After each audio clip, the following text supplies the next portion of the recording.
તો જેવી એની દશા થઈ છે તેવી તારી થશે. સવારના પરમાં રાજકુમાર આવ્યો. રાજાએ પેલા કુંવરનું માથું જોયું એ લીલું તાજું ચીબડું હતું. સ્વપ્ન સાચું પડ્યું એટલે તેણે પેલા રાજાને જેલમાંથી છોડી મૂકવાનો હુકમ કર્યો. સારા વસ્ત્રો પહેરાવી તેણે રાજા રાણીને રજા આપી અને કહ્યું, તમે મારા ગુનામાં નથી, પણ તમારા ઉપર કોઈ દેવીનો કોપ ઉતરે હોય એમ લાગે છે. રાણી રાજાને કહે છે, ચાલો આપણે ચાલી નીકળીએ. હવે આપણી દશા વળતી લાગે છે. ત્યાંથી તેઓ ચાલી નીકળ્યા. રાજા રાણી ત્યાંથી આગળ જાય છે. રાજા વિચારે છે કે માં જેની બેન મને મારવા રાજી ન હોય, માટલી કાઢી જોતા જઈએ. જરા ખોલીને જુએ છે તો માટલીમાં સરસ ખાવા જેવી સુખડી અને સોનાનું સાકડું દીધું.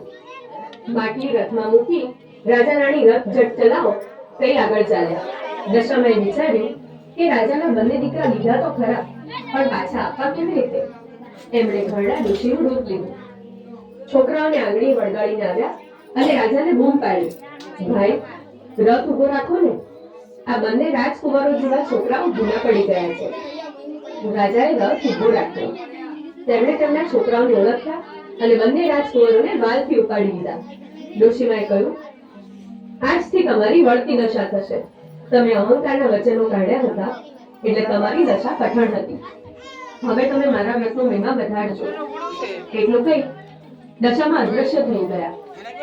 રાજા રાણી અને કુંવરો ત્યાંથી ચાલી નીકળ્યા. જે બેનપણીએ પહેલા જાકારો દીધો હતો તે અત્યારે ઓરડા બહાર નીકળી હતી.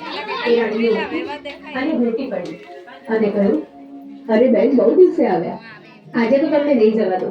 રાણી કે, મારી દશા કઠણ હતી ત્યારે તમે મને કટકો રોટલો ન આપ્યો, તેથી હવે અમે નહીં રહીએ. એટલું કહી રાજા રાણી ત્યાંથી ચાલી નીકળ્યા અને પોતાને ગામ આવ્યા. ગામમાં સમાચાર પહોંચ્યા કે રાજા રાણી દૂધ મેળવીને પાછા આવે છે. આ વાત સાંભળતા ગાજતે ગાજતે ગામ લોકો સામયું કરવા સામા આવ્યા. રાજા રાણી સુખીથી પોતાના મહેલમાં આવ્યા. સૂર્યના તેજ પેટે તેમની કીર્તિ વધી. પ્રજાના આનંદનો પાર ન રહ્યો. રાણીએ 5 વર્ષ પૂરા થયા એટલે